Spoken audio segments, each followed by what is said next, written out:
What's going on, everybody? This is your boy JC from JC Eagles Talk, and tonight I have a special guest on my show. All right, he took his time out. A busy day. It's Monday morning. Well, see, hey, look, it's Monday night. It's been a long day, but he still made some time, to come on the show, just chat it up with us, about the Eagles and stuff like that. So please introduce myself, my guy. Let them know where they can find you and a little bit about your background. Just want to first thank you for having me on your platform, man. It's always great to connect with all the content creators out here. The Eagles YouTubers are on another level. You guys bring in the heat. I mean, we're also on YouTube as well, but it's just great connecting with you guys. I'm Gail Saunders, co-founder of Fourth and John. Like you, we started this whole project about 5 years ago. Started Fourth and John. It's all about bringing people together, bringing Eagle fans throughout the community together.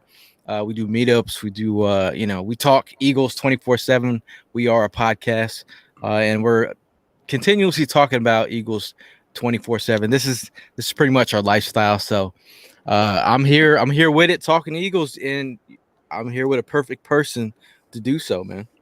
All right, yes, sir. Hey, we have a tradition on this show. We cannot start our live without the Eagles national anthem.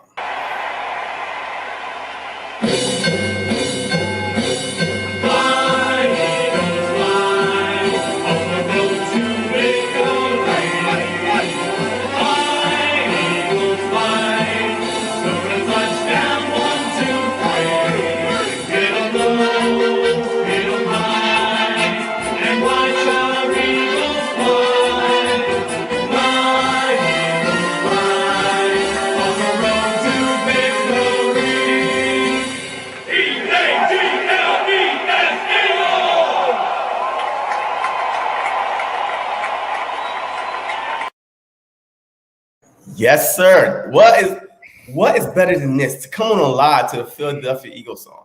Every time that song is played, something good just happened, man. I was getting a little goosebumps, man. Getting little goosebumps. Absolutely. But hey, before we get started, I'm about to give a shout out to a few people that's in the chat. Caitlin, Sebastian, Eagles champ, Eagle Uncensored, my guy, Connie. Hey, thank you for joining. And anytime y'all have any questions, hey, just put it in the chat. I mean, we got a few topics, but hey, any questions you want us to answer, hey, feel free to put it on the chat. All right. So today, the past couple of days we've been hearing that the whole Carson Wentz, that he possibly was going to have surgery. He probably tore his Achilles, but we did not know. So, and today it came out that he had an issue way back in high school, and it constantly got worse, and the bone actually popped. So he's supposed to be out for 5 to 12 weeks. How do you feel about this whole Carson Wentz saga that's it's still affecting the Philadelphia Eagles like a plague? It won't go away. Like, help me out here. Carson Wentz is a guy who I really don't typically talk about on our podcast. We do talk about him, but now that we have to talk about him, I talk about him, but it's the fact that I'm relying on Carson Wentz after he's gone to be somewhat, serviceable so we can get a first round pick. My whole mindset now has been to be, shut out. What's up, Eagles Uncensored? That's my dude over there. No, I'm just saying that, like, I've put it in my head that I'm going to get a second round pick next year. That we're going to get a second round pick next year.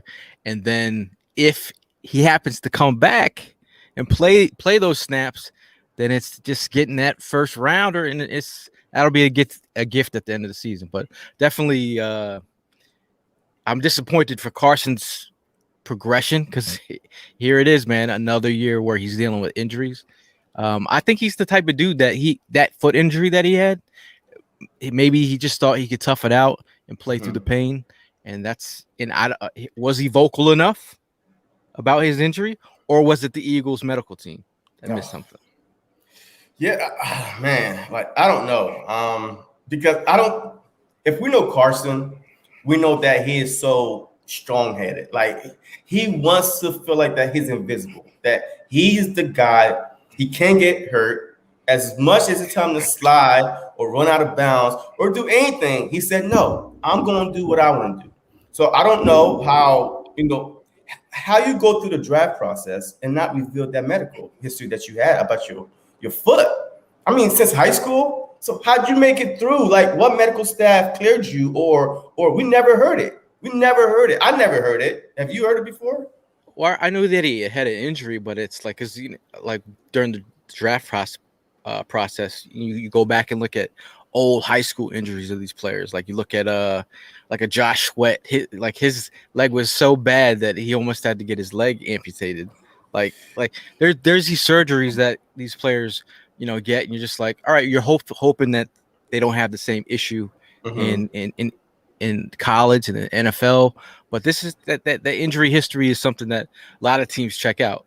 And if he wasn't vocal about it, I've heard a lot of things like from other people who passed down information to me about the way that Carson Wentz would play through these injuries. Remember when he got that back injury? Yeah. He couldn't feel his, like right before it was I forget which game, I think the Vikings game. He couldn't feel his back, and he was like, "Just shoot me up, bro." Like that's the type of guy Wentz is. So if he had this foot injury, that's something that he would probably play through and be like, I'll walk this one off. But obviously he heard something pop, and they knew it was a bone and a ligament. They were trying to like wait off on the surgery part. And the Colts were like, "No, get the surgery." Like, because if we wait and you come back and it's not healed, we're still gonna be waiting. So yeah, I mean, for Carson Wentz, it's just another year of injuries. Like he's been in the league since 2015. I think he missed 8 games, but they were at the worst times. Like the Super Bowl run that we had, and then he missed that, and then the second the year after that with Nick Foles came in, so he missed 4 more games there. I mean, but we seeing him as injury prone. I mean, he kind of is, but I don't know. But look, I have no issues against Carson Wentz at all. I just hate the way he went out. Like, to me, that kind of rubbed me the wrong way. I got your jersey. Hey, I see how you play. I see you tough. Yeah, so, I mean, we see the city of Philadelphia see you tough. He's a tough kid. But I don't know if he's just physically tough or tough-minded, because his mind is, to me, he kind of gave up when he left out of here. His press conference was all, the minute they drafted Hurts, he's just like, man, like how much faith they had in me and all this stuff. They gave you a 4-year, $103 million contract like the year before. So that's the only thing I have against him. But like, I wish him a speedy recovery, man. Like, I don't wish no harm on him or nothing like that. But the Philadelphia Eagle fans, man, we are scorned, man. They are bashing Carson Wentz like he's still on our team. Nobody wants to. I mean, there's 2 ways you can look at a relationship. You can look at your ex and be like, "I hope you do great things. I'm going to give you that positive energy," or you could be that scorn ex, like, I hope you burn in hell. Like, like what kind of fan are you? Like I put it in the, like this scenario for me. He's a guy that helped us get to a Super Bowl. He'll always have a place in my, Super Bowl heart, what he brought to the table. And then Nick Foles finished, and that's it. It is what it is. Like, did he handle some things the right way? Obviously not. I've done my own homework. I've asked around, and I've got information back to make me feel comfortable with where I stand with. He didn't handle some things right. Would I like him to see him come and compete? Yeah, I mean, it's a thing. Like, Bill Walsh got he had Joe Montana, and he brought in a backup, Steve Young. It's a thing. So like, in this day and age, the NFL athlete's a different beast, a little bit more sensitive, a little bit more. Everything's out there in the media. Everything is news. Yeah. So I think Carson Wentz, like, did he need a new scenery? Perhaps. But it is what, like, a lot of people do. A lot of Eagle fans are very upset with Carson. Look, Philly is a tough place to play. No matter what sports you play in Philadelphia, you just have to be tough-minded. If you're not mentally tough, man, you ain't gonna make it. We run some players. Markel Fultz, Ben Simmons can shoot. Carson Wentz ran out of here. So I mean, I could go on with the Philly players that we chased out of Philly, but it is what it is. But look, I'm done talking about Carson Wentz. I'm not gonna bring it up unless I get my first round pick out of it. But let's move on to our guy, man, Devonta Smith, man. It came out that he's going to be out 2 to 3 weeks, with a sprained MCL. So, I mean, how do you feel about it? I mean, is it serious? Like, I mean, what are you hearing? I was, people were saying that they're not concerned with the injury. I feel like, why Eagle fans were upset with the injury. Like, you either can look at it two ways, but if from a fan-centric point of view, another wide receiver with the injury is enough to piss you off. We already have one wide receiver who's getting back on the mend mentally to get on the field and perform. Mm-hmm. So there's your 2 first-round picks who are going through some things. But from a standpoint of like a coaching standpoint, obviously Devonta Smith, football IQ is very high, flourished at Alabama. I have no problem with that. Or the chemistry, anytime you miss that many, if you miss 2 weeks of camp, mm-hmm. These are where the mental reps, the muscle memory is very important. So like for someone to downplay like, oh, it's no big deal, come back. But like if you miss 2 weeks of camp, that I've been a wide receiver in college. I missed my senior year, the training camp before the season with a hamstring injury. It affected me the whole season, the start of it. I started slow because it lingered too, right? It lingered. Yeah, I mean, and you're still thinking about it, but the fact that he should be fine. But the fact that is you want that chemistry, but it's good for the younger wide receivers, Quez Watkins, John Hightower, all the guys that want to get snaps. Here's your opportunity. Yeah, look, fact, 100%. I agree with everything you said. The only thing with rushing somebody back from injury is them not being fully 100%. Devonta Smith, I'm not worried about him because you saw the first day at camp. It was like, wow. This is day one at camp. So he's used to, his work ethic had never come into question. He played for Alabama, and I believe that he will be fine, but still, I don't want him. If he got to miss the whole preseason, that's fine by me. Because we don't have enough talent to be able to rush him back. And a sprain could turn into a tear. I mean, unless he's 100%. And I want him to be honest with me. I want him to be honest. If I actually can't hear your audio. You can't hear me no more? I can hear you now. Yeah. Okay. Yeah. So, I mean, like, I want him to be 100% honest with me. If I ask him, hey, are you okay? Are you, does it still hurt? I don't want to hear that no mentality stuff. I need you to tell me because preseason is not that important to the Philadelphia Eagle fans. It's the regular season, especially this upcoming season. We cannot afford to lose our best wide receiver, arguably the best wide receiver that we have on the team. So I need him to take his time. If he got missed more than 2-3 weeks, that's fine by me. I'm not going to panic. I'm not. But if he try to come back and things get worse, and it's a long season too, our bye is week 14. Yeah. A long season. Like, college don't play 17 games, 16 games in college. Now, so I think he's going to be healthy. Did they say what grade it was yet?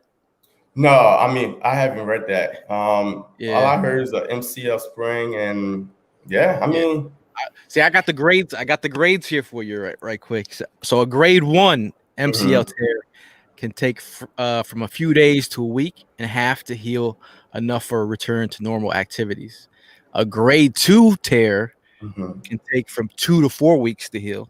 If he's got a grade 3, that usually takes 4 to 8 weeks to heal, unless the ACL's damaged, which, I don't believe it's that. So, it is what it is. From all I did enough, breaking down his game. I watched all his games. I'm definitely comfortable with where he is at mentally. He's a guy. but that's what I really want to see. I really want to see those reps. But it is what it is. Quez Watkins been shining a little bit today, so he's coming on after his second practice. So and JJ, I mean, how you feel about JJ? I mean, JJ, I think with Whiteside. I mean, because this is his opportunity. You know, with all these receivers, especially with Rager, he's still kind of like mentally not there, a little banged up at times. Smith just got hurt. How do you feel about JJ? I can see your face right now. You're like, how the hell? Why would you ask me this question about this guy that's not even going to be on our team? But I want to know how you feel about JJ because everybody hates JJ. I got my own opinion about JJ. I'll let you go first. No, I mean, I felt like he's a guy who was, he's a jump ball specialist. His jersey matched the number of contested catches that he had.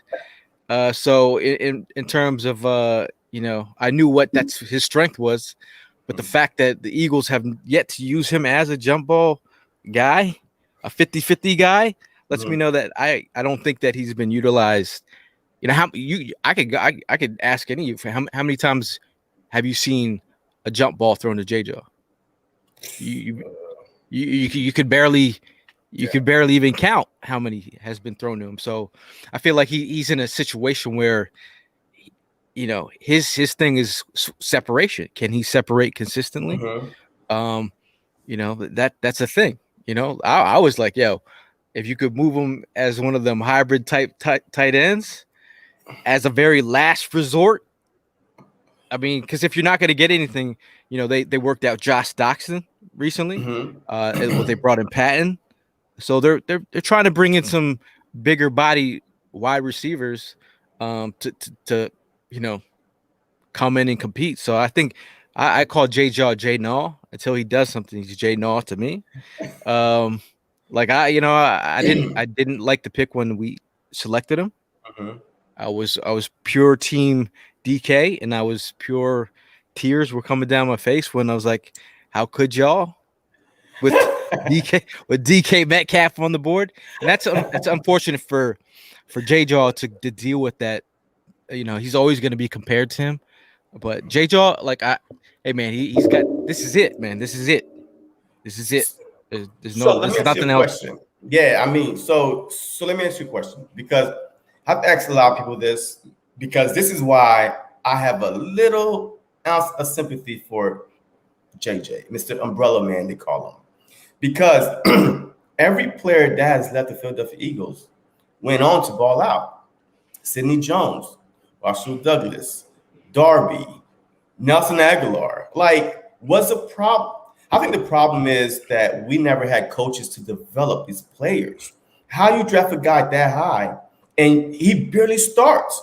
I don't even remember him starting his rookie year, and you drafted him in the second round, I believe.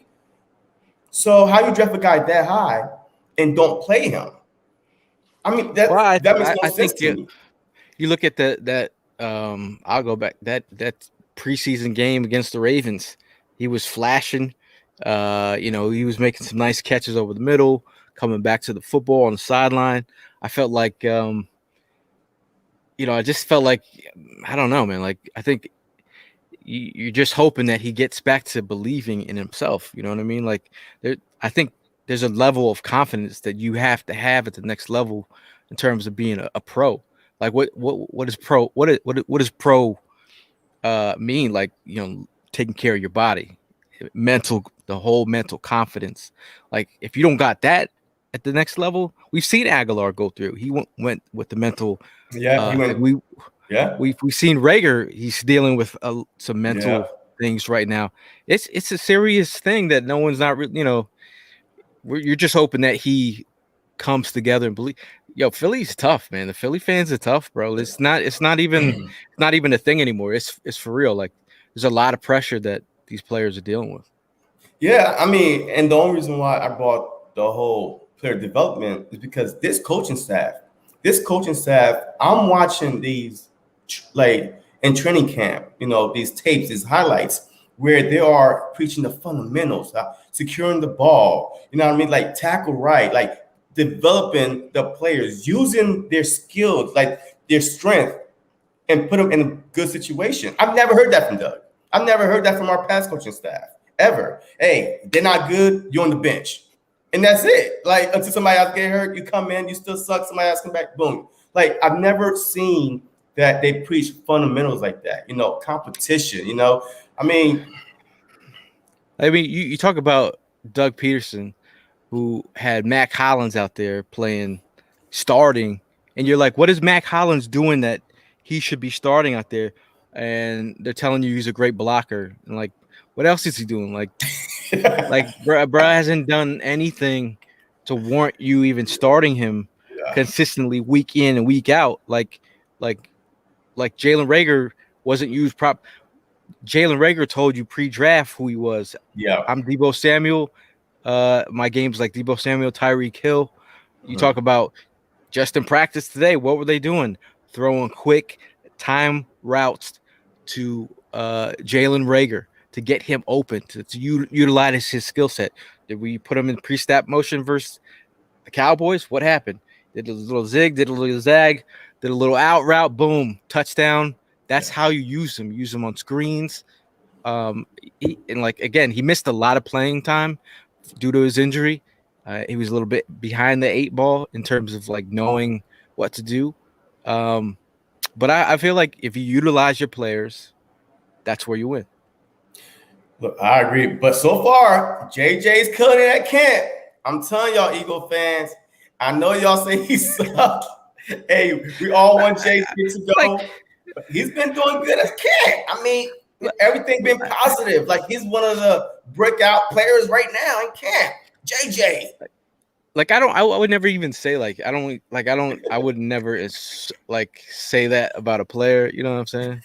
Yo, because you made it to the next level, man. You made it to the next level. So like, you made it to the league, bro. So I'm not gonna even go there. But I just feel like if they have a plan in place for him, hey, man, if you can work the seams and play big body ball and box out, use your size and your ability, and red zone, that's where you win. Can we actually see, the Eagles do stuff like that? But I think Sirianni, they talk about it. They're like, it's like having a Swiss Army knife.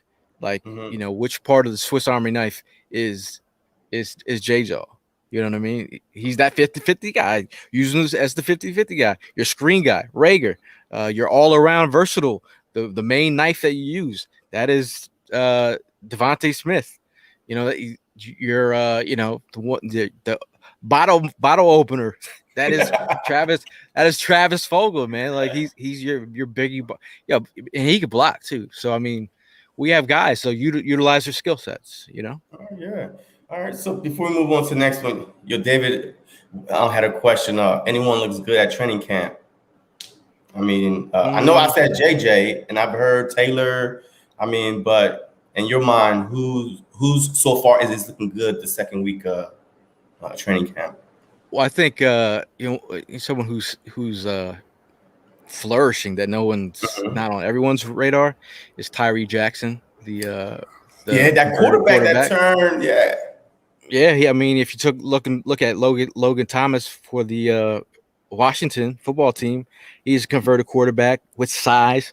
Tyree Jackson, that's all everyone's talking about, is this big bodied tight end who is the converted quarterback. He looks like a guy who could push, for Richard Rodgers, aka Dick Rod, out of here. Or like, if he could compete with him, and you have and Ertz is a possible bubble, or on the way out or something, then you could have Richard Rodgers, and you could have maybe a Tyree Jackson. But overall, he's looked pretty well. Also, Milton Williams has impressed. A lot of people. Coach Sirianni talked about a guy who can play 5 different positions. Gannon was super hyped when he was drafted. Like, and he was like, when he got drafted, I was like, is that Cap, or is he really that excited? But man, he's talking about his versatility. You talk about him taking reps on the outside. Yeah. He's kind of mirrored what Brandon Graham does. Everyone's talking he was DT this, like, he's interchangeable. And if we haven't learned anything, multiplicity is a thing with this defense. The more things that one guy could do, the better. We had Chris Franklin on our show, and he said Milton Williams was his sleeper. Josh Sweat. Yep, that's my guy right there, Josh. Yes. Yeah. He was my breakout player last year. A lot of people were wondering what he was going to bring to the table. I've been following again. I've been following this dude since, like, I've looking at his career since he was in high school. Just man, like he's a guy who is flourishing. Kerrigan called him. He's going to be a problem for years to come. He didn't say year. He said years to come. So I feel like Josh Sweat is definitely made himself some money. Maybe extension right around the maybe. Derek Barnett also was flashed.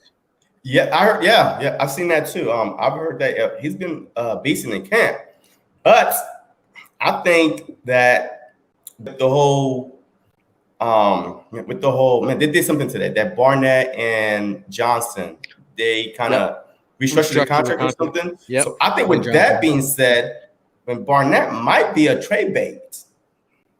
He might be a trade bait. I think. I mean, if you look at you just like you got Kerrigan here, you got Sweat here, you got Brandon Graham here. One of those guys is a holding piece. Yeah. For another move to happen, like and during the draft, during the draft, they talked about trying to trade Derek Barnett. A couple scenarios, a couple of my friends who are friends that are agents, like his name was being sprinkled in a lot of trades. So, if Derek Barnett has been beaten. Is it a Dillard thing or he beat Dillard? He beat Dillard. They've been beating Dillard, man. Everybody's beating Dillard, man. Like so. Matter of fact, so all right. So we about to transition. So who's looking bad? Like who's looking bad? We just went from looking good. Who's looking bad at camp? So far, I think right now, I think Dillard's getting cooked. I think that could speak to the strength of this unit, this defensive line up front. You talk about him. Just I don't know. Like I look into. I'm a super nerd, and I'm a super I look at everything. Like just how excited he was about talking about his books that he was reading during. I was like, bro, I want that.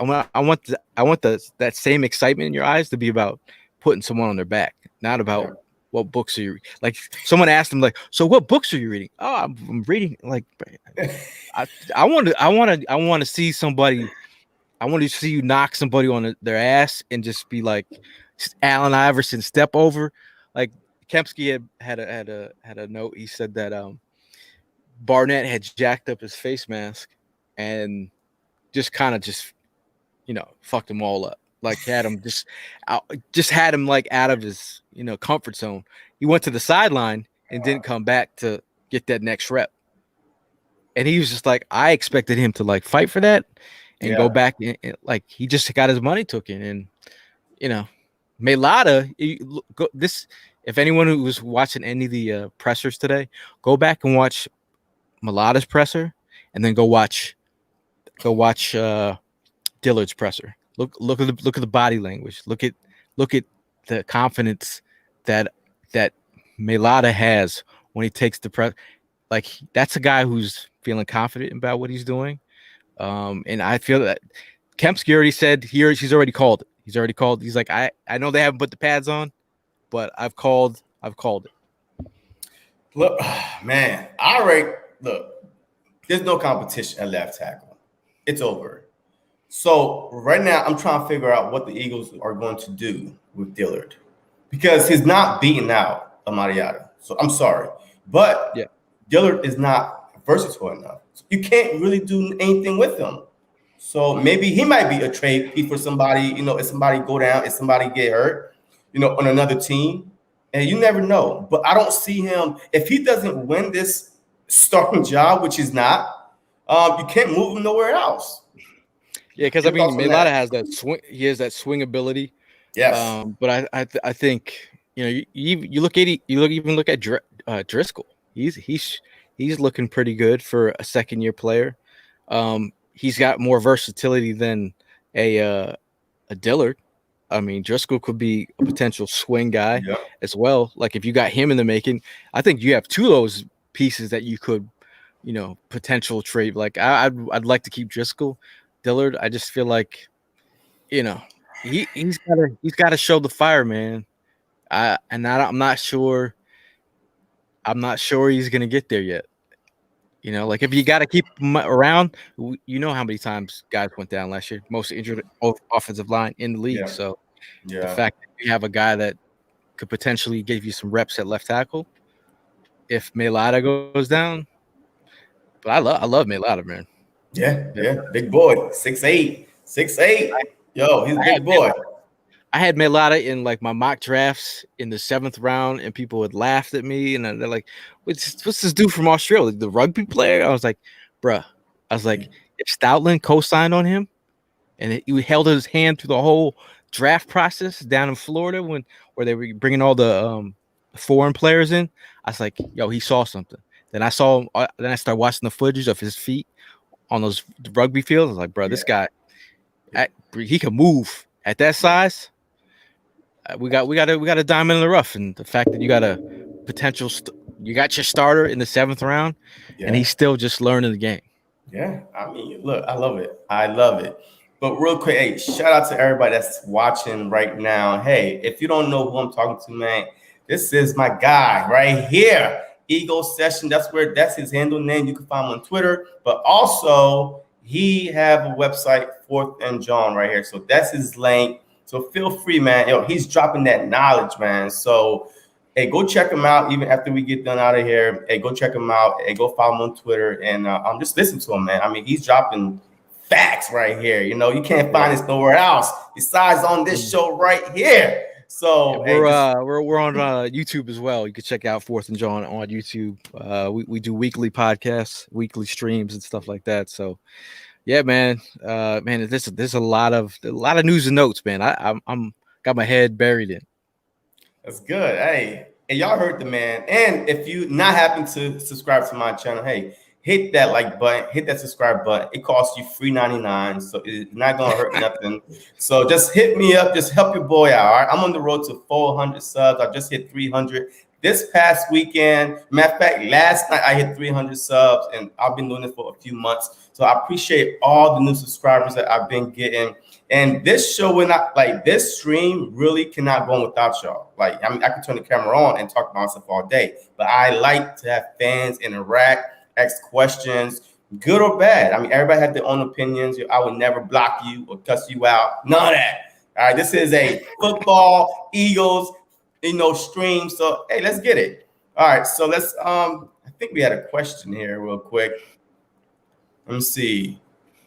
Who can the Eagles get for the middle linebacker spot? How do you think this position will hurt or help this year, being as though on paper the defense looks better? So if he's talking about free agent wise, you would hope a wish list would be involved, like KJ Wright. You look at Jordan Hicks, the guy who has been told that he can't even compete for the starting gig. So he's spilling away, and he's been vocal about his stance on that. So I mean, if you're talking about if you want to swap players, send Ertz to Arizona, we'll take Hicks. That would be nice. But I think Wilson, he knows the defense, he knows what's expected of him. He's a guy that you want to see what he can bring to the table. I think Davion Taylor has actually shown a little bit of his athleticism. I know he stayed around town when my pupils were like, yo, like Davion did not leave. He's here. He's learning the playbook. He's all about business. And have you noticed, like some of the beats have noticed what he's been putting on the field? I think the more he knows the game, the faster he will play. I know he docked 22 miles per hour. That was the fastest. He's the fastest linebacker out there. So I mean, 22 miles an hour, bro. Yeah. He can run. He can run. All right. Yeah. Look, the first time I saw him chase down Lamar Jackson, he took the perfect angle. He didn't try to go, straight for him. He just like, okay, I'm gonna meet you right there at this spot and help them, push him out of bounds. I love Taylor. I want him to get a chance, and he has been getting first team reps at middle linebacker. Maybe. Hey, Hey, like I said, I believe that this coaching staff is all about finding the right player for that spot. It's not no name recognition.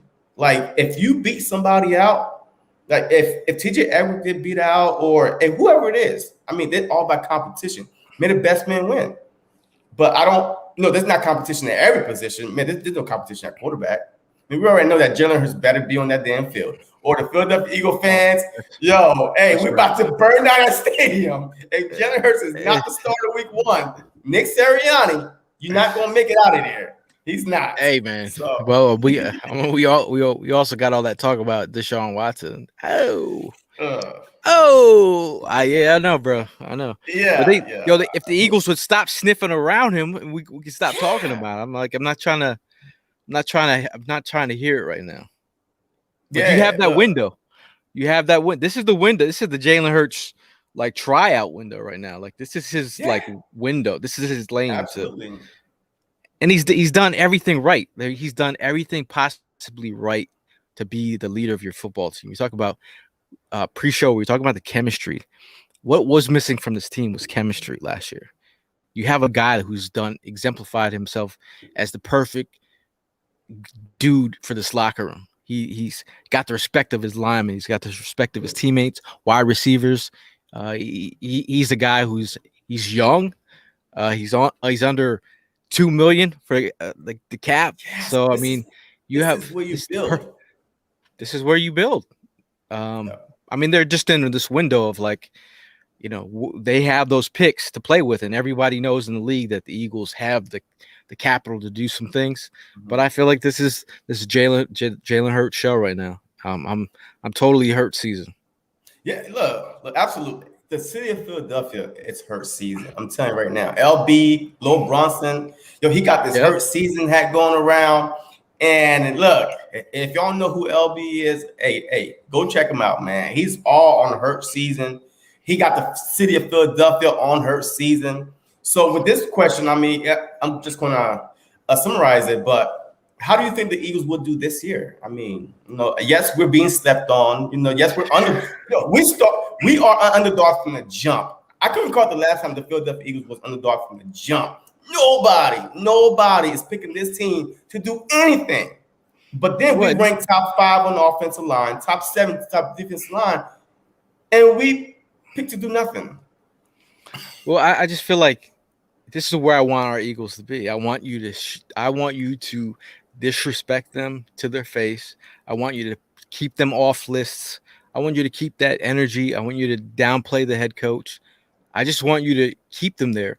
You know what brings people together sometimes is adversity. Yeah, you have guys, absolutely. You have teams that come together in times of like, when the world is against you. We saw that. We saw that with the 53 angry men. We saw that with the Super Bowl team. Yes. Everyone downed them after they lost Carson Wentz that they couldn't do it. You're talking about this. You're talking about a team that just really needs to believe in themselves, and it is what it is, man. Like I'm not gonna, like I could totally see this team being a 500 football team, but in a 500 football team could potentially win you the NFC East. Because I mean, the NFC East ain't some banger division right now. So I feel like let's talk about how most injured offensive line last season, tight end position. Yeah. 20? One of the most banged up tight end positions. We had both Dallas Goedert and Zach Ertz only played 2 games together. One of the most banged up wide receiver cores last season. How many games did Deshaun Jackson and Alshon Jeffrey play together? Like 1. Yeah. Like all our projected starters in July never played together from the offensive line, from the wide receiver group. Bro, it was a wreck offensively. So, if we can stay healthy, we know we're dealing with some injuries right now and some hamstrings. Brandon Brooks should be back soon. Suamalu is week to week as well. Mm-hmm. But we still got depth across the offensive line, man. I'm feeling good about the depth. Yeah, I mean, look, I feel like that we are the only team in the NFC East. If injuries start happening to our offensive line, we'll be fine. Because last year, all the backups played. They were the starters. The backups were the starters last year. Only one person that played the whole time was Kelsey. He was the only one. Everybody else was gone, like rotating left. So I feel like that we are positioned very, very well. If Dallas offensive line go down, two people, they're done. Because they had nobody else. And we mentioned our offensive lineman. We didn't even we still got one in the chamber with Landon Dickerson, who's he's the big baby in the incubator system. Make sure he's healthy. He's the premature. We're watching your health right now.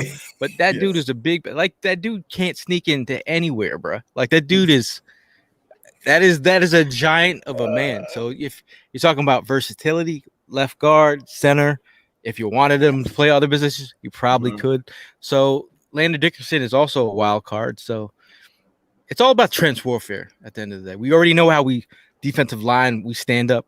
Our offensive line, if they're healthy, bro, we could do some things. Yeah. We can do some things. Yeah, and I completely agree because if you know Nick Sirianni, hey, just go to the coach system. I'm telling you, he brought the coach system here with the two-headed monsters. He had Hines and Taylor. He loved his tight ends. Just watch the coach offense, and you're going to see maybe a little bit of that with the Philadelphia Eagle offense. 21 personnel, 12-man personnel. I mean, bring the Pony Express. Bring the Pony Express, bro. You're gonna hear that word pony a lot, and I feel like in terms of Gainwell in motion, with Miles Sanders in the backfield, Gainwell in the slot, the trickery that could be caused. I mean, we could still, read option, ball fakes are going to be a big thing with Jalen Hurts. The play action, you could run off of that. And then you could have Devonta Smith causing separation anxiety on the outside. And then Rager streaking over the top. And have solid potential. Tight ends in the team. I mean, there's potential. Yeah, a lot of potential. Something that they haven't seen from our offense before. Well, the whole NFL knew what we were running last year. Oh, yeah. Every play. And then on defense, too. See, that's another thing. I'm glad Jim Schwartz is gone. Thank you for the Super Bowl. I thought he was going to bring that fire he had with the Lions, but he kind of died out. So I'm glad this Jim Schwartz is gone. I feel like with JG, nobody know his defense because he never been a defensive coach before. So I feel like that he's going to be exotic with it. He's going to blitz. Man, there's no stick defense no more. This guy is getting beat inside the head. I'm just gonna leave him there by himself. Like last year, Claypool got 4 touchdowns. How you let one guy score 4 touchdowns and do not adjust? Yo, Nate Gary was just sitting there I was like, bro, I'm sitting at home someone call a time out, please. It was a mess, bro. I just felt like they were in this situation where they had. They were sitting ducks. They've been sitting ducks. You got your corners playing 9 yards back. I mean, we're getting slanted to death. We're getting double moved to death. Now we have Slay, Nelson. I mean, Nelson. He's a solid cornerback. But he also, he got cooked a little bit. I've been hearing some bad things about Nelson. The past few days he's been getting cooked. Quez got him. Devonta Smith got him. Everybody got him. Fulgham got him. Yeah, Fulgham got him. But at least it's better than what we had before. Yeah, look. I just need you to be serviceable, bro. Just serviceable. Just give me a little bit of serviceable, and we'll be all right. Yeah, I mean, look. Last year we was third in the league in sacks. We didn't blitz last year. We was third in with 49. Either a 47 or 49 sacks last year. Third in the league. We stopped blitzing. Imagine if we could get 60 sacks this year. The potential is there with Kerrigan. All right, let's just say that Barnett, he makes the team, right? We don't trade him. So it's Graham and Barnett. Rotation comes. Kerrigan and Sweat. Rotation comes. Graham and Barnett. I mean, it's so much potential to constantly keep getting pressure on the quarterback That's what I think, that we're going to win some games on our defensive pressure, the fumbles, the hit the arm, the interception. Our defense, I believe, will be a top 10 defense. Yeah, they have potential, man. I feel like just going off Jonathan Gannon's like hits principle. Like it's all about getting some of these turnovers, man. Like just running to the football. Like the emphasis that he's putting on making turnovers. Who is it? Nelson was showing his knuckles, where they were punching at the balls and stuff. Like he's got these guys like after you get a fumble, scoop and score, like blocking after the interceptions. Like he's a lot of this it's like when you play football, it's like they want you to see things. You start visualizing these things and becomes muscle memory. You talk about the way that players are just in there, like going for the football. Make that a norm, not like a once in a while thing. Make it a norm. You're always trying to go for the ball, and I feel like he brings a really nice energy to the group. Watching his pressers, I've been the most impressed with his game plan. I'm not gonna say he's got some aura like Jim Johnson or anything. He has for his first couple pressers, I feel like he has a plan in place, and the way that he is talking about his defense, I think he has a nice plan in place, especially with a defensive line up front. All we're asking is we've been asking for our linebackers to blitz, double A gap, like pressure, like give us like Davion Taylor. You talk about that 22-mile-per-hour speed. Get him on some blitzes. Yeah, shoot him up the middle. Javon Hargrave and Fletcher Cox, open up these lanes. We'll see some stuff, man. Just the fact that they're showing some 3-4 looks as well down by the red zone. I love that. Hey man, you ask some people like, what can you? We don't know what to expect, but it sounds fun. Yeah. Right now, it sounds fun. Yeah, I mean, look, the 3-4, the whole team practicing 3-4. I love it because it gives you the capability of changing at halftime. And if you're getting cooked, hey, you change up your 3-4 defense. It's just like in a basketball game, man, you playing man, all of a sudden you go zone. Now you see the team going to run because they changed that defense up, in the third quarter. So I feel like, it depends what team we playing or the matchup. I feel like we could go in every game either 4-3 or 3-4. And that team is preparing for 4-3, but we about to run a 3-4 on your ass. You know what I mean? So if we're coming out like a whole different scheme. And that's what I love about our coaches, that they're not giving nothing away. No hints. I don't know what we're going to run. So far, so good. I don't know. So far, so good. So far, they got amnesia. I don't know. I don't even know my name.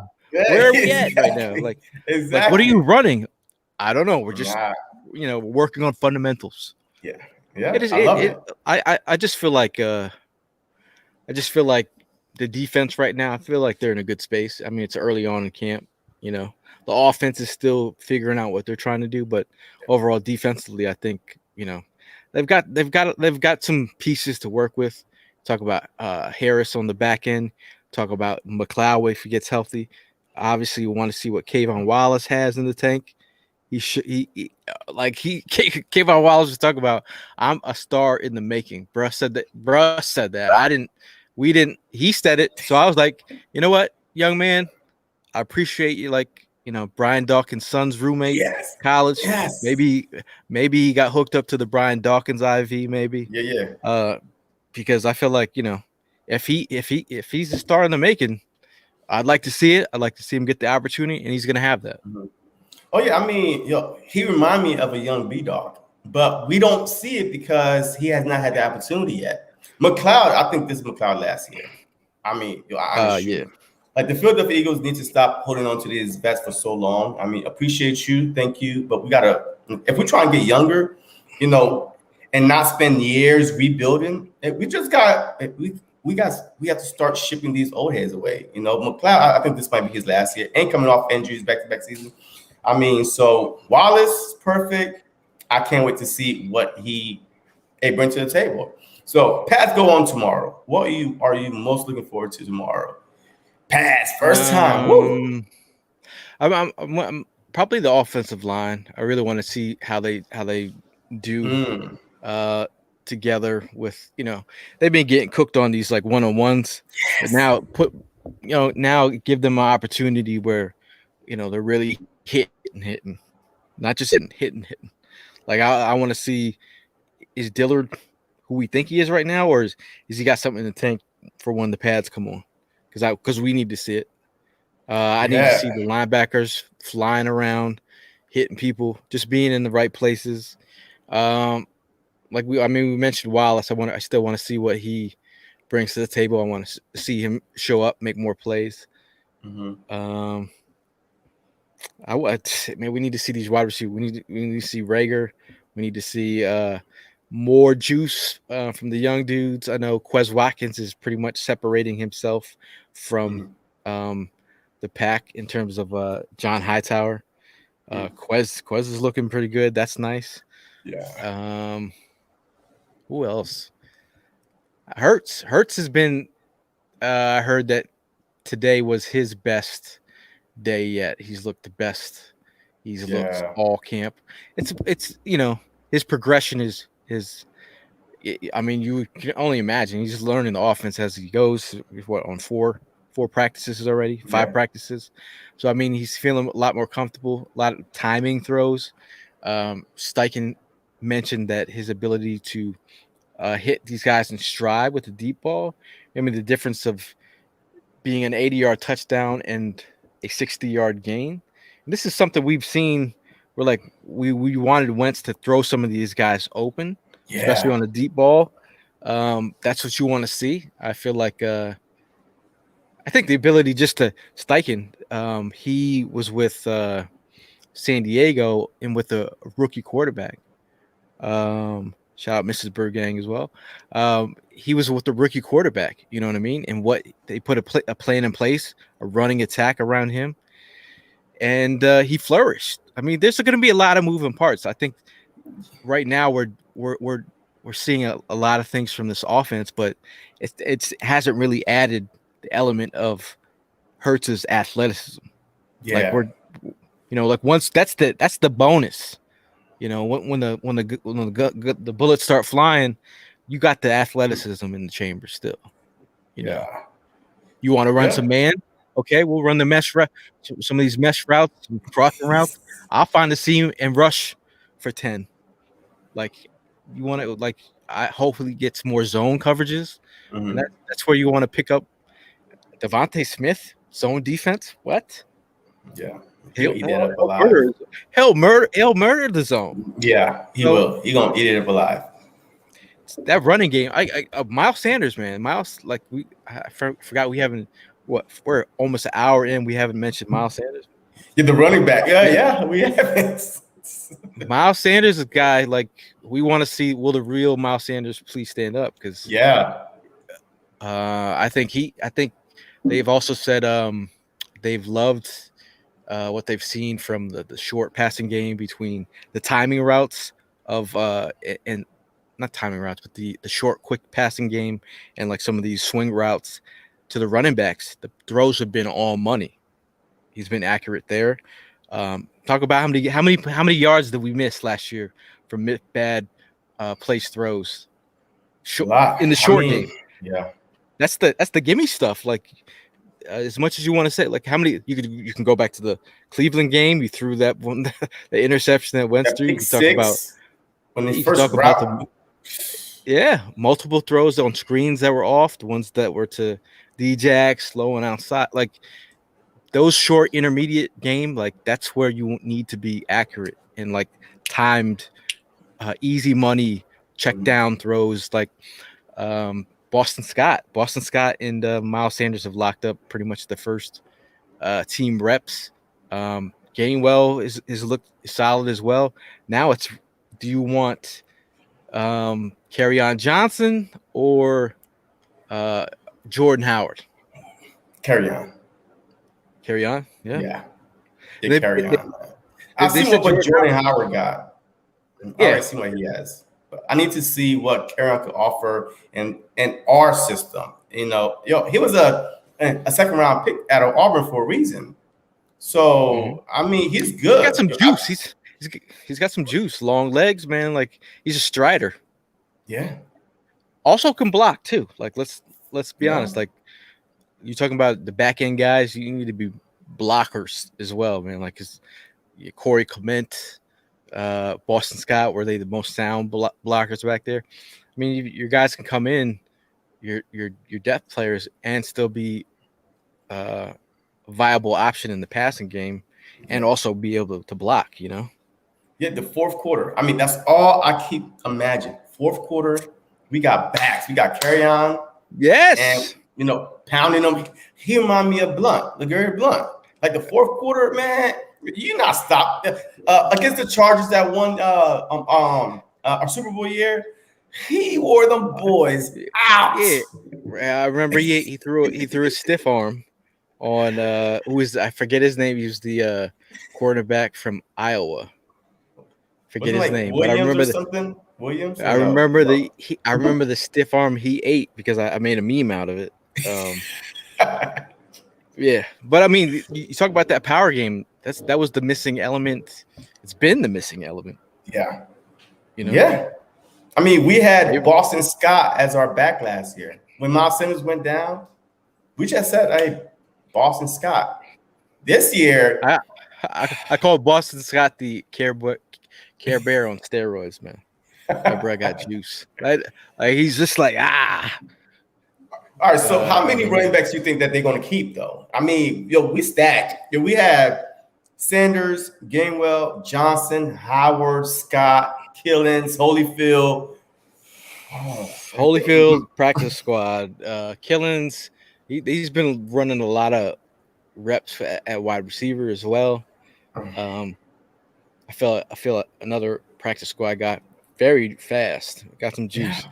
I feel like Huntley is impressed on special teams. Talk about kick return ability. Mm-hmm.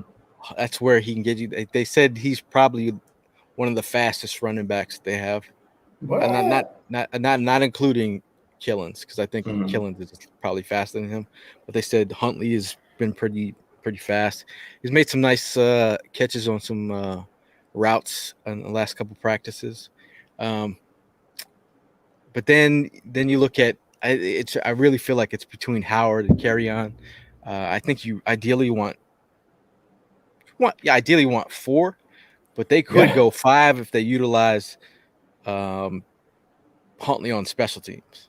You know what I mean? If like he's going to be your kick returner, but I feel like you want Gainwell touching the ball too. You know what I mean? Gainwell's doing some punt returning as well, so they got to figure some things out, punt return wise. Yeah. Oh man. I want us to keep 5. I want us to keep Sanders, of course, Gainwell, Johnson. I even want us to keep Howard and Boston Scott, because if you utilize Howard and Johnson in that fourth quarter, golly, could you imagine? Like the team is already done beat up. Like that defense is already tired, and now you got fresh legs coming in. They're both bruisers coming in. Like rotate. I picked us, the Philadelphia Eagles, to be the number 1 rushing team next year, because I think that they're going to protect Hurts. They're going to protect Hurts a lot. And then, with the RPO, and Hurts could run too. Like, man, the dual threat ability that he has with Sanders, Gainwell, Johnson, I don't see why not. If our offensive line is healthy, why can't we be the leading rushing team? If you want to protect your young quarterback, because I feel like this season right here, if Hurts don't make it, I don't think he will ever be a starting quarterback in the NFL. I think he'll be a backup. No, when he makes it. He makes it. Yeah. So hey, we need to when he him. Makes it. When does he make it? Oh, we're gonna build a Super Bowl team around him. You know what I mean? So straight up, because we won't have to use no picks to go grab quarterback next year or do none of that. But I feel like that this coaching staff is smart, and they're gonna protect Hurts this year. So I feel like that's why I got us being the leading rushing team next year. I mean, you have your backdrop up there, man. We got those are like Oh, bouncers in the club. yeah, You just, bro, I mean, I mean, from center to right tackle. I mean, they talk about. I mean, those guys are Hall of Famers. yeah, yeah, That's a good group. If and you just yeah. hopefully this is like the Expendables. You know what I'm saying? That like this is they're trying to complete this mission. They got the old heads and they got some young dudes, and I mean, and they have Jordan Mailata, who's got a little nasty streak in him as well. Mhm. Suamalo, if Suamalo gets a potential, you know, future center or left guard, you know, and then Yeah, not even again we Landon Dickerson, add Landon Dickerson to that group. That's yeah, people don't realize how like offensive line talk is not sexy. There's nothing sexy about talking about, oh man, that guard can pull or that interior pressure is getting shut down. Like how many sacks? How many sacks is Brandon Brooks given in like what 4 years? He's got one. He's given a one sack, something yeah. like that. That's a Yeah, when six stat. healthy, when healthy, he's a Six beast. stat. But back-to-back years of just Yeah. horrible injuries, like Yeah. heartbreaking. Like I don't know. I mean, he might be on chopping block too for next year. I mean, all these guys are they can't stay healthy. Like the Philadelphia Eagles are in a great position to have the best offensive line for years to come because of the draft that we did this year on Mhm. both offensive line and defensive line in the trenches. So we possibly, besides the Washington football team with all first round draft picks on the damn defensive line, but the offensive line is trash. So as a whole, as a unit, the Philadelphia Eagles have the potential on both sides of the ball to be the best in the NFC East because Dallas had the opportunity. They had the best offensive line for years and never took advantage of it. So, and the Giants, I mean, I don't know what they're doing, but the Philadelphia Eagles, just because of the experience that they had last year and every year, because we always have somebody hurt. So, I mean, if we Hey, can do and this also right, all yeah, all those players that got meaningful and valuable reps. You talk about Jack Driscoll, who's up against Kerrigan, Sweat. You know, Montez Sweat. Who's the other guy? Their big dog, defensive end, Washington, #1 overall pick, second overall pick who, from Ohio State. From Ohio State. You know Chase what I'm talking Young, about? Young, Yeah, Young, Chase Young. Young. Like you're talking about Jack Driscoll getting thrown into that week 1. And he was okay. Like he didn't like die out there. Like those are meaningful reps. You know what I mean? Yeah, Like they are. getting guys to get those kind of reps early on in their career is invaluable. Suo Opeta, Brett Toth has been decent as well. So I feel like you got a nice little nucleus, and it all starts up front, whether you like it or not. Like Yeah, absolutely. you know what I mean? It all starts up front. Like Yeah. we saw Jason Peters, man. He was like playing double dutch, Oh my in and out, in and God. out. Oh yeah. Like you know how hard it was as a certified Jason Peters fan to watch him. Like it was like when they killed Yoda. Like when you're like bro, like how he's a Jedi. Like how is this Yeah. happening? Like he can't even last. He's like in and out every single play. I'm like, please, if Jason Peters shows up again this year, we as fans were like, bruh, it's over. Yeah. It's over. The only So, good thing is that this coaching staff does not have loyalty to Jason Peters. So it is what it is. It's just hey, how Jeffrey Lurie. yeah. Jeffrey Lurie does have. That's his dude. That's his ace. Nah, man. Nah, he's good. Hey, there's a reason why he's still a free agent. Nobody wants him. He's still a free agent still. Oh, he's like 39 in a Tybo class right now. What is what I'm saying? So hey, don't nobody want him. So I don't know. If we need him for one good game, hey, one game maybe. But I don't know because watching Peters last year, he got beat for 2.5 sacks against the Washington game. He got beat. I was like, oh no, that's not cooked. Peters. I'm like, oh no, he was getting cooked, bro. He was getting cooked. Yo, it's like why It's like watching the old dude in the hood that used to be like the OG, and then he's out there Yeah, getting beat on by yeah, like teenagers, and you're like, yeah. can somebody help him? Yeah, Help him! He's getting whooped. So, you gotta walk hey man, away. I feel like Mailata, man. We got he's whooping asses, and he's got an Australian accent, like crikey, like that's what that's I'm telling you, man. Like I don't know, man. I feel like Mailata. You talk about the blind. What's that movie they in? The Blind Side. Yeah, the blind side. Yeah, Mailata's got a movie in the chamber. Like Disney's about to hit him up. Like the Australian rugby player comes over and plays for the Rabid Eagle. Like that's a movie, man. That's a movie. yeah, that is. Yeah. All right. So, which position battle are you most looking forward to in training camp? I have one that's like, I have one that's sexy. I got a sexy one. I'm gonna try and guess yours. I think yours is probably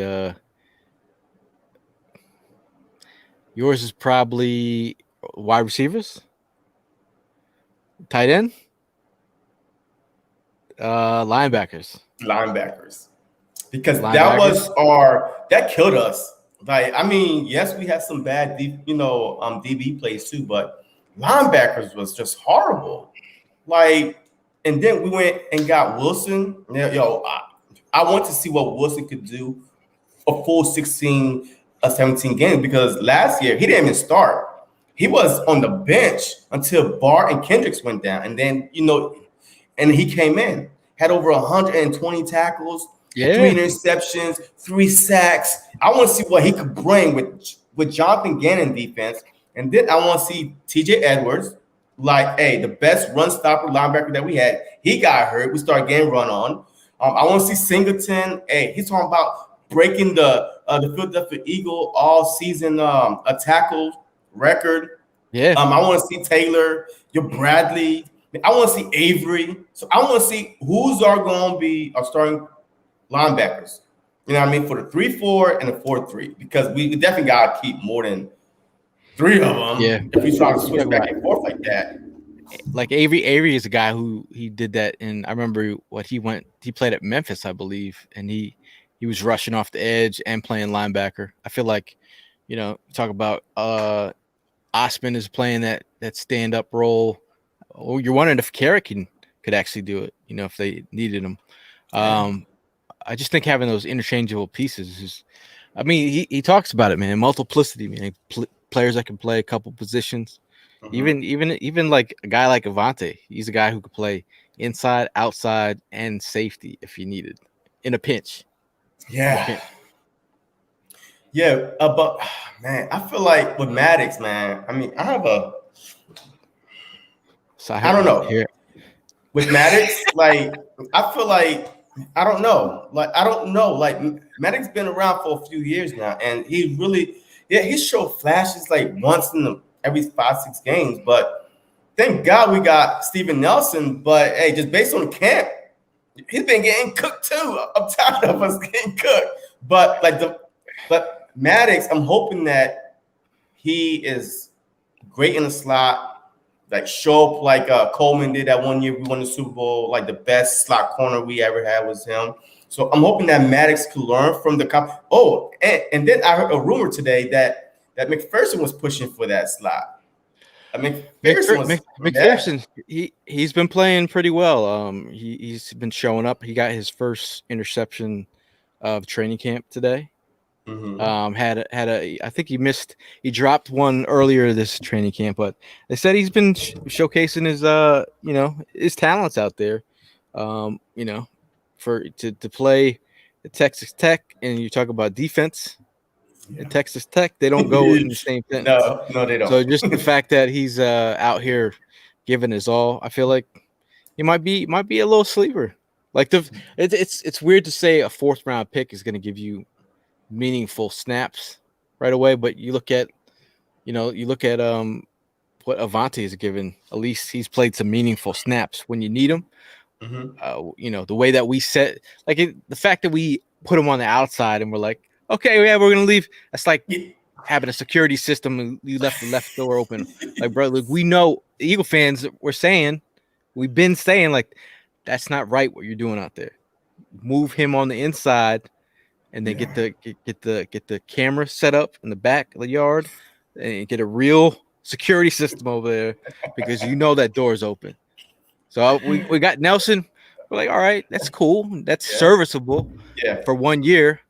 Yeah. Now let's go draft one next year. Exactly. Draft one next year. Exactly. Yeah. I mean, 2 first, and right now, 2 second. Yeah, I wanted to say 3 first, but hey, I'm slowly getting my mind wrapped around that other guy that's gone now and that can't play for a while. Bro, I mean, just saying that right there, 2 2s, yes, and 2 1s. Like, you know what you can do with that? a lot. Oh, absolutely. So that means that we run things in the first round. Yeah, like we can move up, we can move down, we could, move back, get more picks. A lot of stuff we can do. We can. What if Aaron Rodgers is available?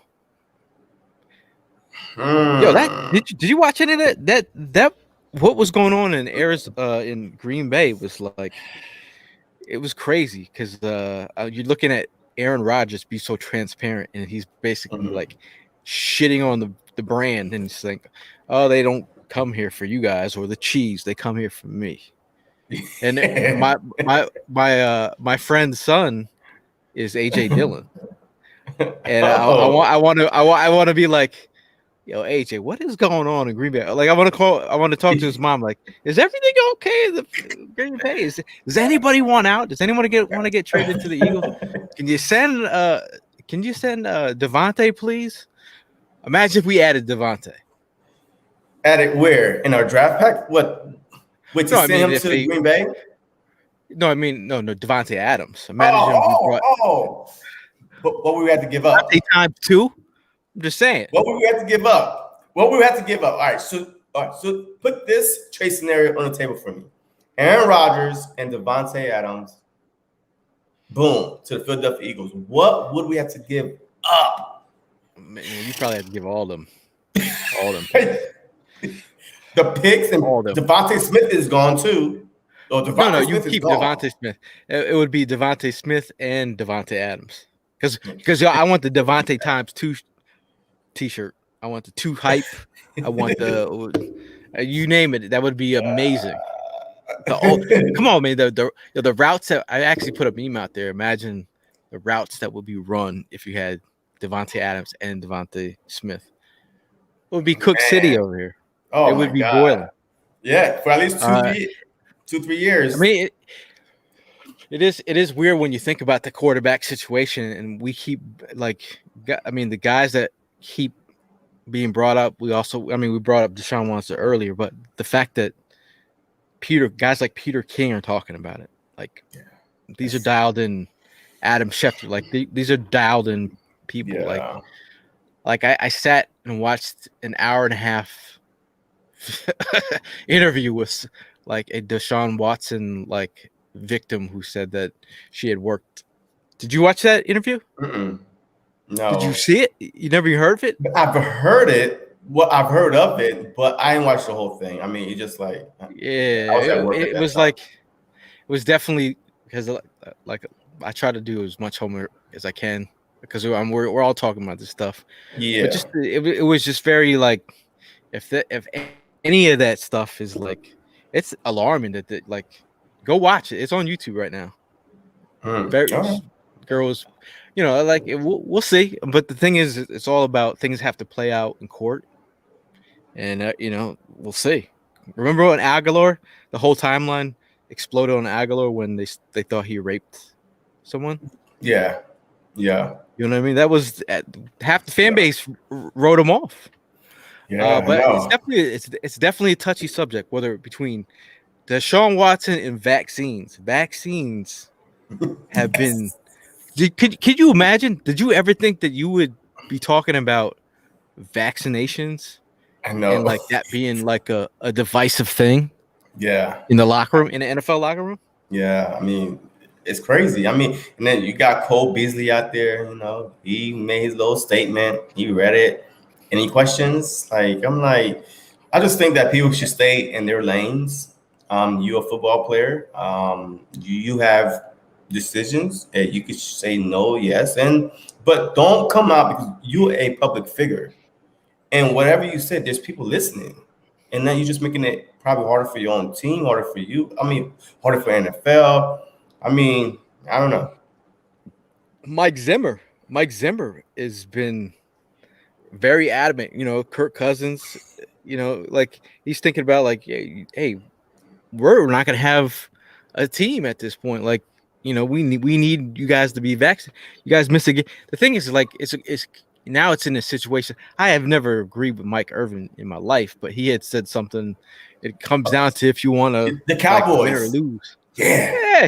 And I was like, bro, I was like, you said some of the dumbest coke-headed shit in my life, but you come out here and actually made something that, like, if you boil it down to like layman's terms, like, in your coach, and you're like, do you want to win or not? Like, you're putting your team at risk. And like, me personally, I mean, like, you, you know, to each his own, but you're gonna deal with the consequences if you're not. So look, if you are, you know, it's you, because if you get vaccinated, that's a couple of days you can be back. If you're not vaccinated, it could be even longer. Yeah. So in terms of like, that's the difference between starting Jalen Hurts and then Nick Mullins. Yeah. Well, yeah. You know what I mean? Yeah, I mean, and the Vikings, they fired their offensive coordinator or the offensive line coach. He didn't want to get vaccinated. Okay, you're fired.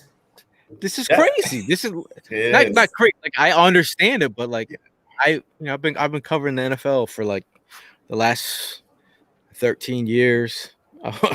I would have never, in my wildest dreams, imagined where we are at as a, you know, covering the sport. You know, like, now you see those beat reporters. Well, so have you been vaccinated? You like, we know they're not vaccinated. They got the damn wristband. the yellow wristband. Like, you know, like, and they're like, it's a personal choice. Now it's like on some like common sense stuff. Like, really, guy, we know you need vaccinated. But they know that they're putting the player in this position where they have to take this stance. Yeah. Like Ryan Kerrigan's not. I think Darius Slay's not vaccinated. I've seen him with a mask on. Steven Nelson, both our starting cornerbacks aren't, I don't believe, vaccinated. And they are in the defensive back room too. So imagine it. Imagine if they're not vaccinated in the DB room. And now our whole DB is gone because somebody. I mean, you got to think about stuff like that. I mean, it is definitely this, especially if you're not vaccinated and you're out there running around trying to get chicken wings from some strip club. Like, you're like, you start putting, like, we saw Dwayne Haskins at a strip club. Yeah. Like, just chilling, like, bro, your head coach is dealing with cancer right now. Like, and you're out here throwing the ones, and just like, it is what it is. And then he got cut. I mean, there's levels to this. Yeah. Who's the Seahawks defensive back that brought someone in? He brought a girl in. Oh man, yeah, he got cut too. Yeah, he was gone last year. Yeah, he was cut. Like, I could have never imagined I'd be talking about this stuff, but here we are. Cut on the spot. This is my last topic of the night. Zach Ertz and Dallas Goedert. Because I brought this up because so far Dallas Goedert has been a no-show in camp, and Zach Ertz been available, and he's been teaching Devonta Smith how to line up and stuff like that. So if Zach Ertz outplays Goddard in training camp, what do you do? Like, what do you do as a GM? You know this guy want to leave, but he outshines your soon-to-be extended tight end and Dallas Goedert.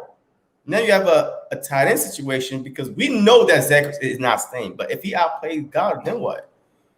Do you kiss up to him and say, hey, I'm sorry, and give him the contract and try to keep him around? I just think it's this, like, for me, like, I forecasted this move before Dallas Goedert was even on the Eagles. Like he was a guy like I had dropped to my John guys. I'm like, yo, Dallas Goedert is the dude, and they're like, we have Zach Ertz, and I was like, bruh, go watch the tape, go watch the film, project what's going to happen. Look at the contract of Zach Ertz.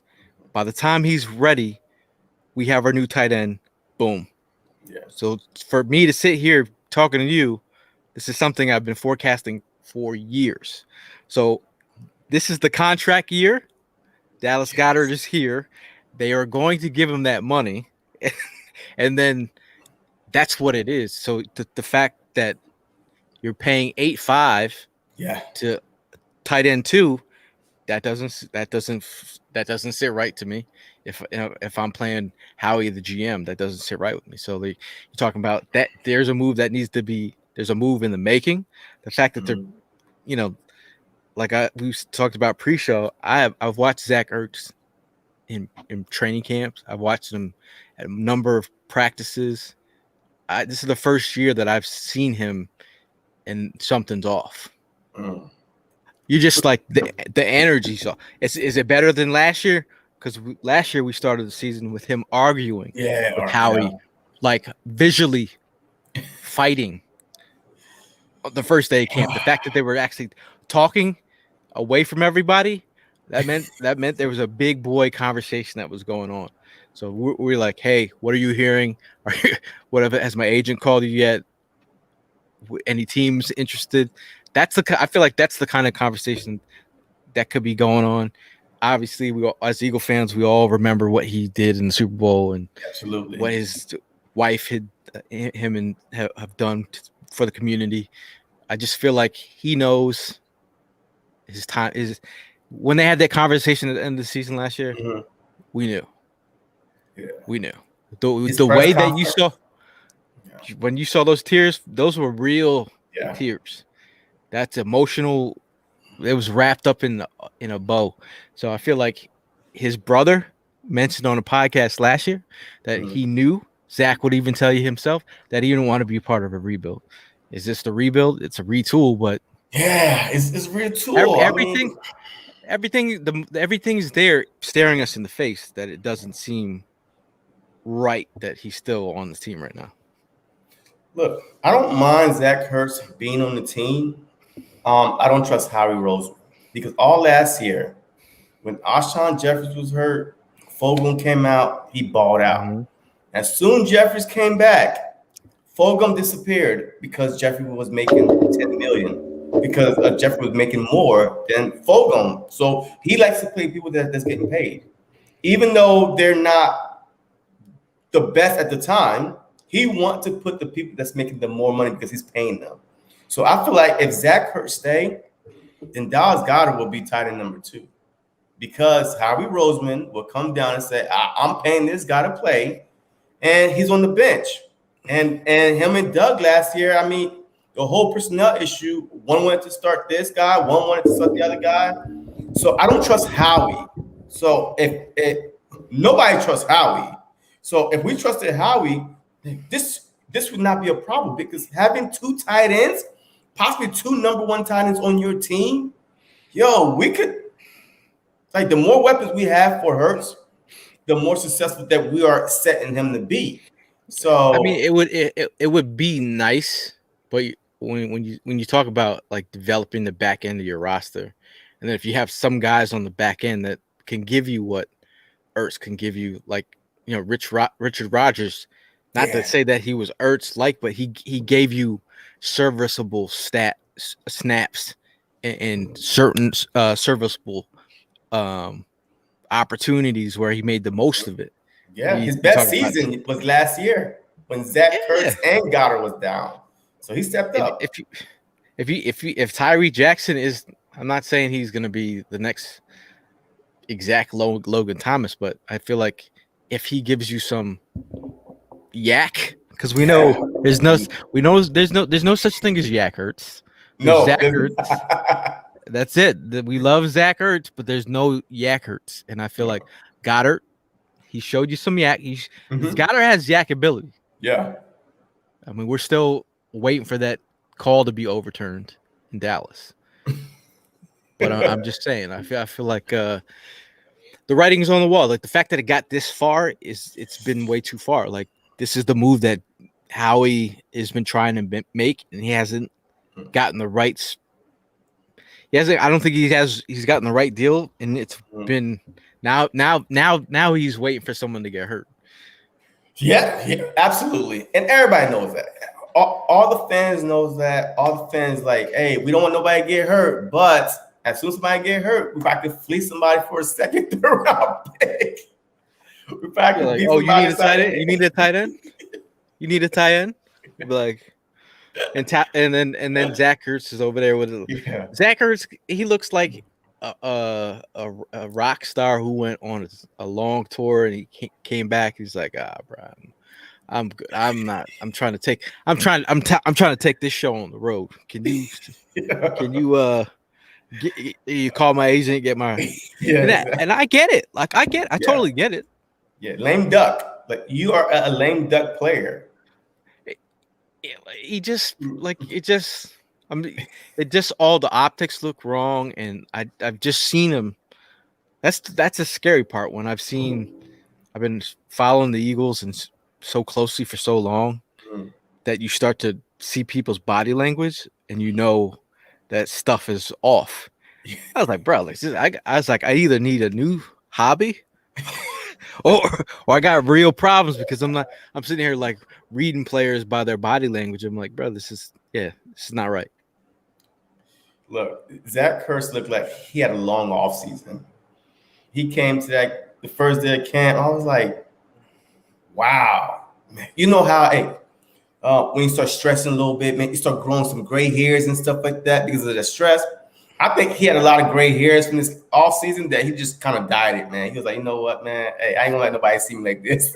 And then he turned to blonde or something because what would convince him to do that? I don't know. A midlife crisis or something? I don't know, but it is what it is.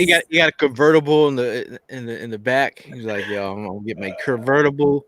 I'm gonna, put some highlights in my hair.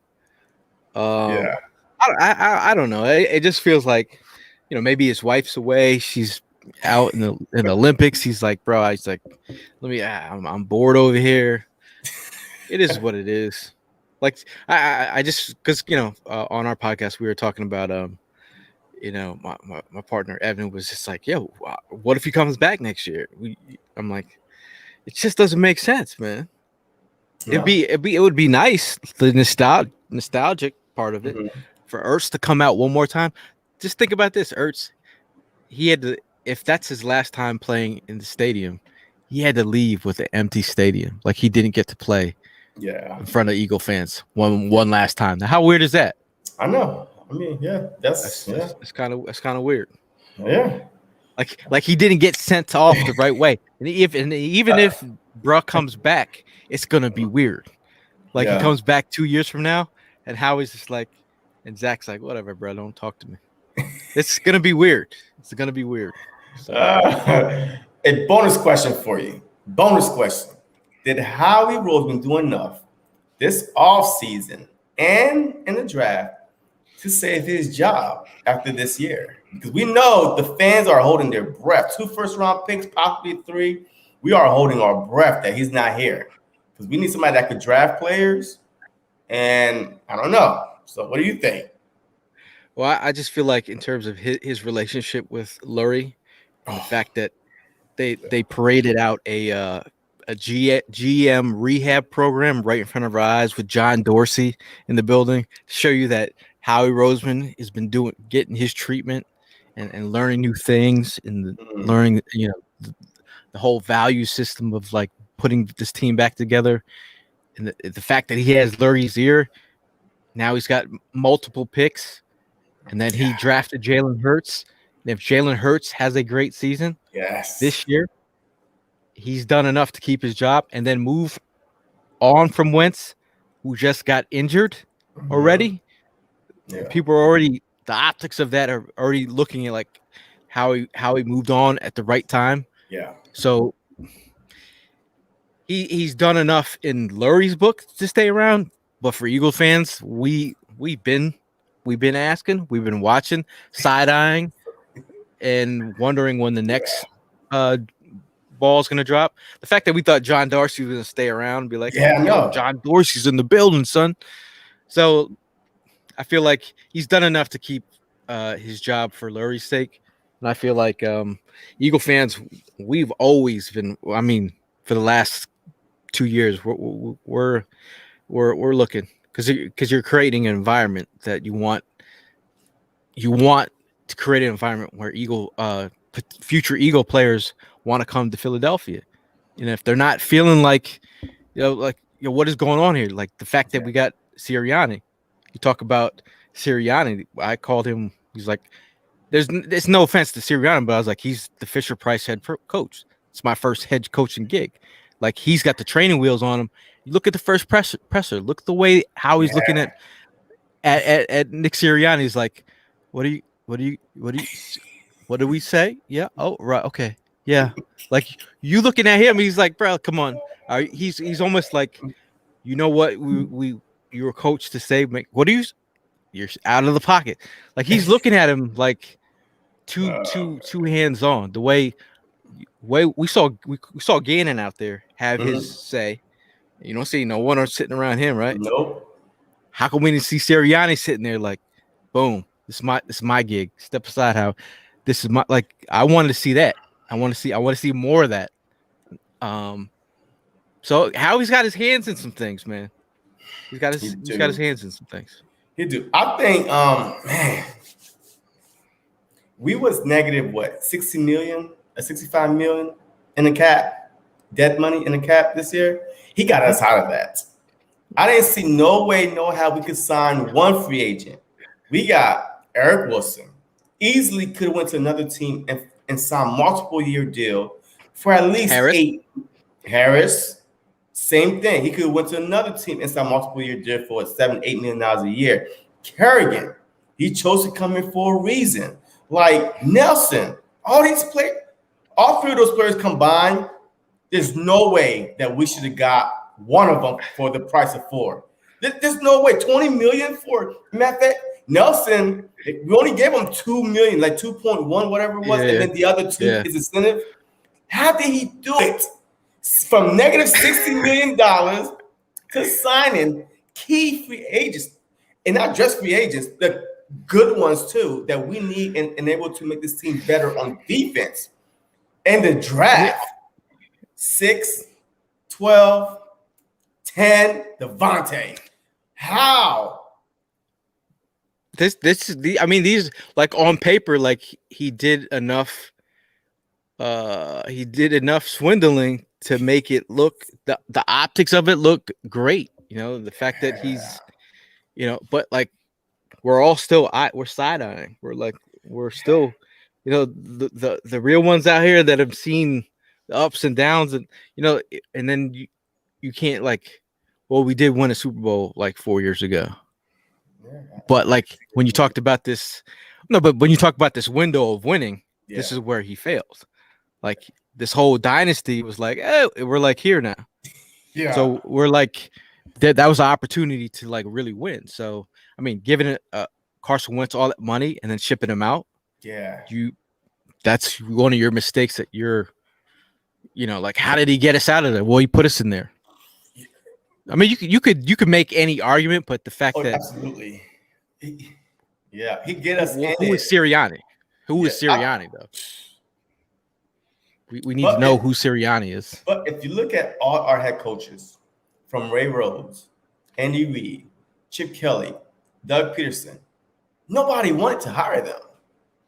They were literally leftovers. Like especially Doug, man.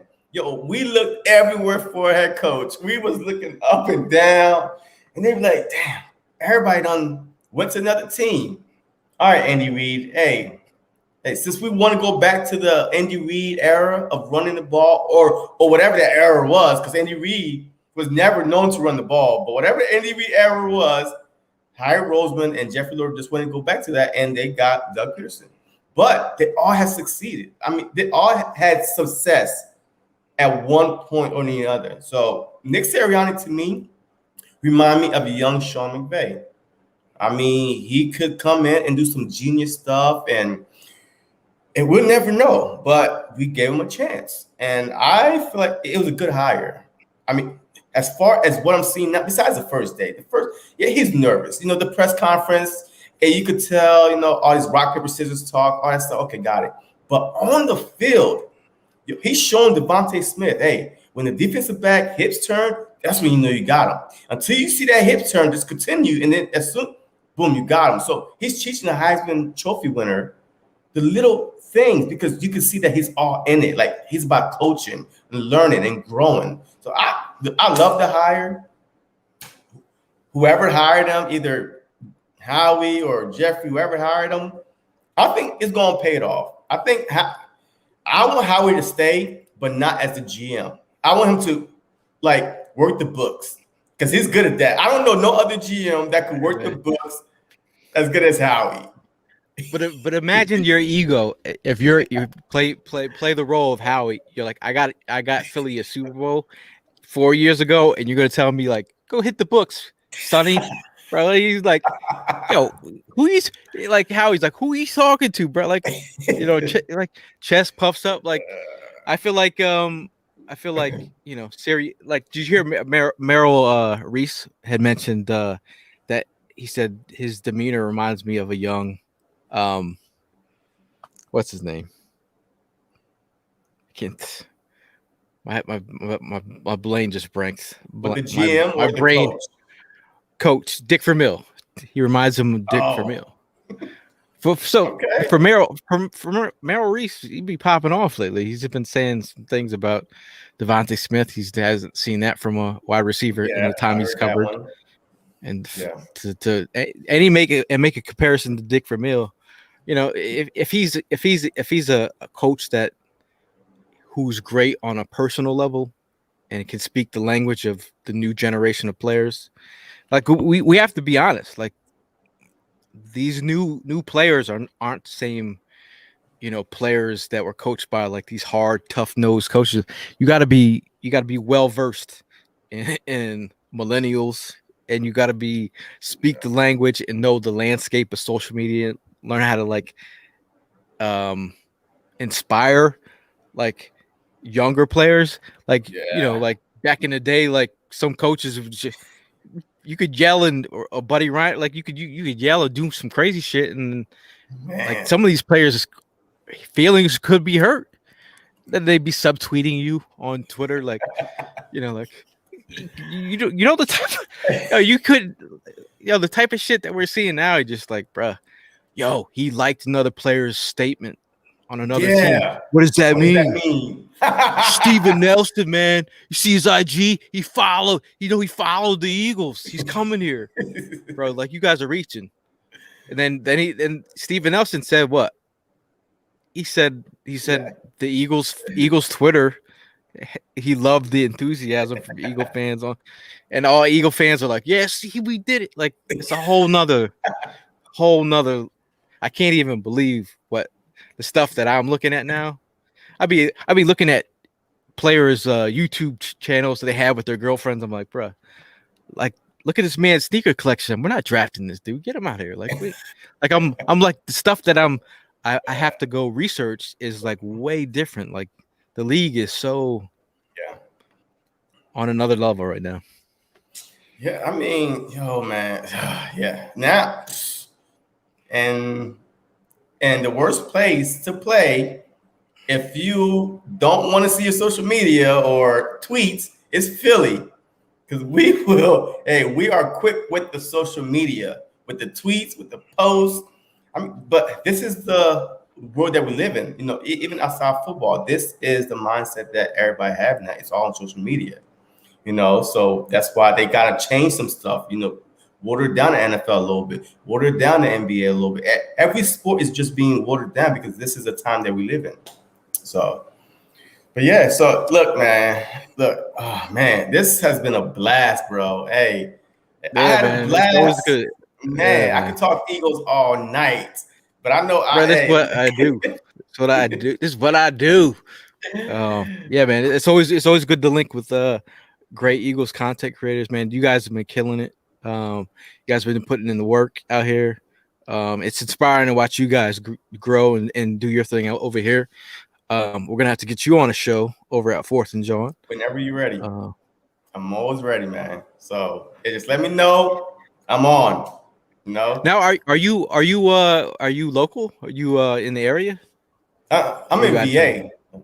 No, okay. I live in VA now. I used to be in Mount Laurel, South Jersey. That's where I grew up. Okay. So right across, the stadium and stuff like that. But yeah, I have 2 games I'm going to this upcoming year: the Buccaneers and the Saints. I'll be in Philly. All right, we do some tailgating, so we'd love to have you at a tailgate. Yeah. It's always a good time, man. A lot. Do you tailgate? Come on, yeah, okay. Absolutely. I gotta ask the question. Absolutely. And then next Sunday I'll be at the practice, the open practice. So I'm going to try to go live there too. Talk to some fans while we wait to get in. While the gate is waiting to open. I interview some fans to see. Are we gonna link up? Yeah, I'll be there. Hey, yeah, sure, no problem. Yeah, I hit you up on Twitter after this, but yeah, okay, definitely. I mean, there's gonna be a ton of people down there. I have a big feeling it would be crazy down there. Oh yeah, I mean, because before COVID happened, the open practices, people will be there because it starts at 7, right? The practice started at 7, so the gate probably opens at 6 o'clock or whatever. But people be there at 3 o'clock waiting in front of the gate because I'm line go back. I'm the dude up there slobbering up in the front, like in the first. Just like because everyone starts running to get to the seats. Yep, either boo this way, that way, they just start running.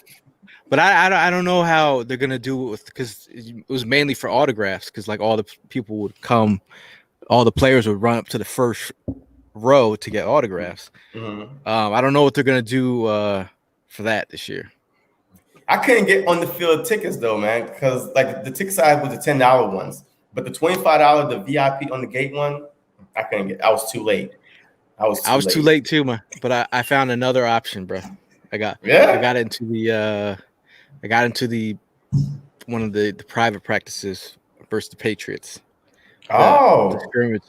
So I was working some magic. I'll be at that practice. I'm gonna see you. And I definitely gotta get you on after that. I gotta get you on after that practice though, because by that time, hey, we should. That's our second practice, right? Because we got the Jets first. I think we got the Jets first, and then we're at the Patriots. Yeah. But whenever that is, after that, hey, let me know, man, because I need some inside information. Some insider trading type of stuff. Hey, let me know who's doing what, how they look against other teams. It's easy to look good against your own team. But once the other team come on the field, you see how the plays run. And let's just see if JJ is looking good or if, Smith hurts now, So I want to know. But, yeah, definitely going to get you back on after that practice sometime. Yeah. Look, hey, for all you that's watching, man, hit my man up, man. Go on Twitter, blow his DM up. You know what I mean? Ask him some information, man, because, he's been dropping this knowledge for an hour and 43 minutes, and it's been entertaining. My cheek is hurting from laughing from all these, stories and stuff like that. Bro, but, man, I really appreciate you, man. Yeah, I appreciate you, man. Hey, let them know where you can find you and, where you hit you up at. We're at 4th and John on all socials. If you go to Facebook, IG, Twitter, you can check us out at 4thandjohn.com. We got a lot of writers out there that are putting out good content. You can check me at Eagle Sessions on Twitter. That's mainly where I hang my head at on Twitter. But in 4th and John on YouTube, man, we're really trying to build up that community over there. It's been a wild ride. We've been doing this for a minute. Still love interacting with fans. We tailgate every home game. If you've never been to 4th and John tailgate, look it up. We have a good time out there. Hey man, it's right around the corner, man. So we're ready. We're ready for the season. Yes, sir. And hey, by any chance that you're not subscribed to my channel, hey, hit that subscribe button hit that like. It costs you $3.99 all day, every day, twice on Sunday. Because this upcoming season, when I go to games, I want to talk to the fans. I'm going to be live with the fans. You know how the Eagle fans are. So we're going to be lit. So you want to subscribe to this channel because it's all about the fans to me, man. You know, it's all about the fans. And I try to bring y'all some great content and stuff like that. So help me out. Get me to that 400. Just hit 300 subscribers. So I appreciate every single last one of y'all. And as always, until next time, go Birds.